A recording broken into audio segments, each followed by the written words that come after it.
The most experienced Antarcticans talk not about conquering the continent, but about surrendering to it.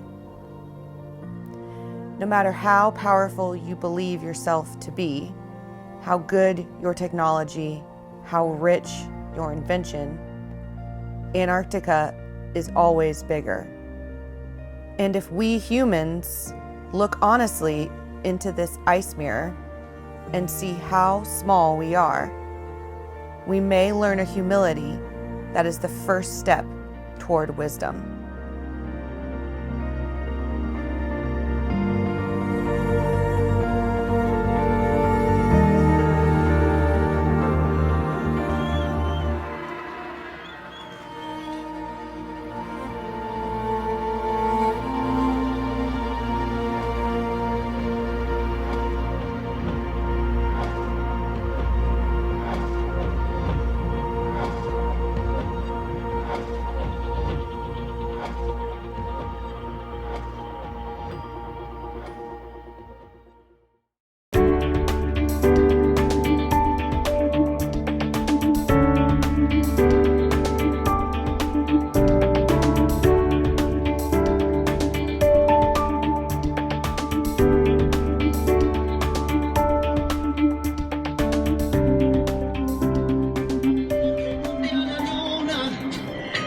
Espalda intento ocultarse, hasta la luna sabe que me amaste, hasta la luna sabe que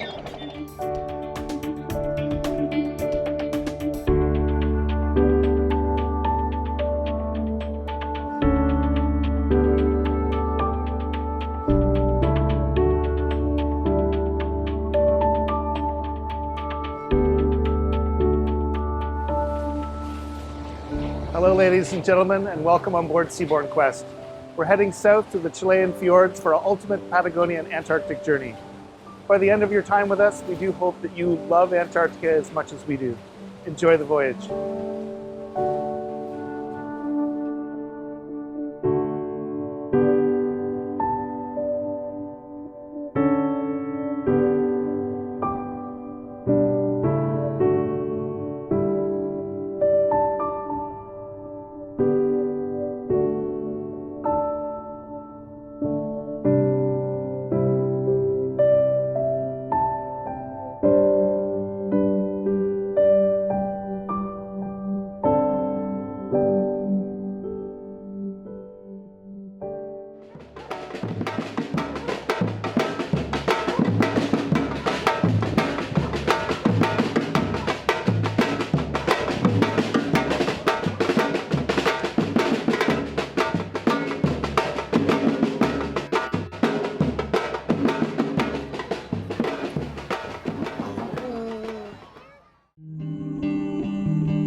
What a wonderful day we have here today in Paradise Harbour here at Waterboat Point, with the abundance of penguins and chicks all around us. It's actually unusual to be here in such dry conditions. We have long hours of daylight and a bit more warmth, and the life is just taking off here. So in 1920 there was going to be a very large expedition down to the Antarctic Peninsula to actually traverse across the peninsula. They assembled at Deception Island, and the expedition didn't really take off. So the two young lads, Bagshaw and Lester, 19 and 22 years old, decided they would hitch a ride on a whaling ship and come down to this very spot here, where they found a water boat and they converted it into accommodation. They had limited supplies, and they spent the whole 12 months here doing a penguin study and a tidal study here to salvage something from that expedition. Incredible for two young men to do this.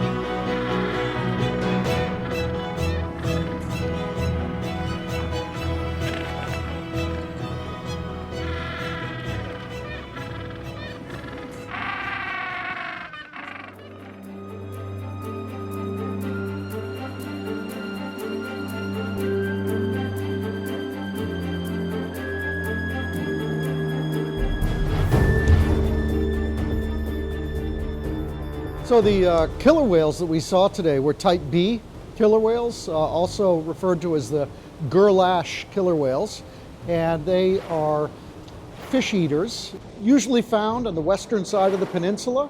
And you'll notice that they had a lot of brown all over their bodies. They look kind of sandy colored, and that's because of all the diatoms that collect on their skin. Diatoms are small marine organisms that coat the whole body. When they move, or if they move into warmer waters, those diatoms will wash off, and you'll be back to a gray or black and white color that would be a natural color pattern for them.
started kayaking to Antarctica on the River Thames in England. I started kayaking to Antarctica around Cape Point in South Africa. And I realized that all the rivers, seas and oceans of the world would join together. These modern plastic kayaks that we paddle have evolved from the ancient craft of the Inuit. And when paddling in these ancient craft, we become part of nature's world, and we become like leaves on the water, blown by the wind and carried by the tides. Birds show us their secrets, and seals overcome their shyness and introduce themselves to us with a smile. The whale treats us with indifference, remembering our brutality, avoiding contact, yet demonstrating its power. The ice in all its forms dazzles us with its beauty in nature's art gallery.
Welcome to Nico Harbor, a wonderful day. We had a foggy morning, the fog was coming and going, and now just a few minutes ago, completely clear. And what you see around us and behind me is the true essence of Antarctica, a completely glaciated landscape where all the mountains and valleys are full of ice, and many of those reach all the way to sea level. This glacier behind me has been calving all morning. We can hear the roaring sound of the ice clashing and banging against the water. And also we have the company of a couple of skuas with their chicks, and truly a magnificent scenery we're enjoying.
So today we're in what I think is one of the most spectacular places in the Antarctic Peninsula, Brown Bluff, where the geology is as good as it gets.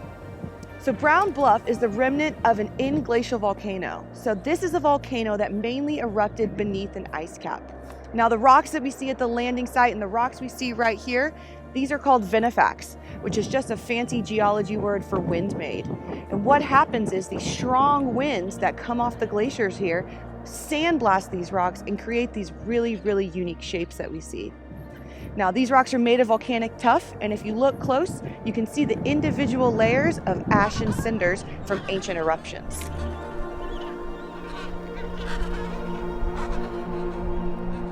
This is one of the absolutely most beautiful places on Earth, and it happens to be full of penguins, and my favorite penguin, the Adelie. This is the third of our brush-tailed penguins, or the pygoscelid penguins. We've had the gentoos, yesterday the chinstraps, and today we have the Adelies. I've worked a lot with Adelies over the years. They are probably the most dynamic, the craziest, the funnest, definitely the most entertaining penguin to watch, in my opinion. We have everything going on here, from chicks that are 5 to 6 weeks old. Some of the younger birds on the periphery have about a month-old chicks in their dark black downy feathers. Some of the older ones at 6 or 7 weeks are starting to lose that down and trying to look like adult Adelies. One of my favorite things to watch with the Adelie penguins is what's called the feeding chase. The chicks are so big that it requires both parents to go down and swim out and find krill and bring it back to the chicks. The chicks are left alone, huddling together for warmth if it's a cold day, or standing around waiting for that call from the parent. When the parent does arrive with the food, they call for their chicks. The chicks recognize their parental call, and they start running after the parent. The parent turns around, runs away, gets away from the colony, and makes sure that it feeds only its chick.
Welcome to the Falklands. We're on New Ireland, one of the bird centres of the world, really. You've just got this tremendous view out away across here.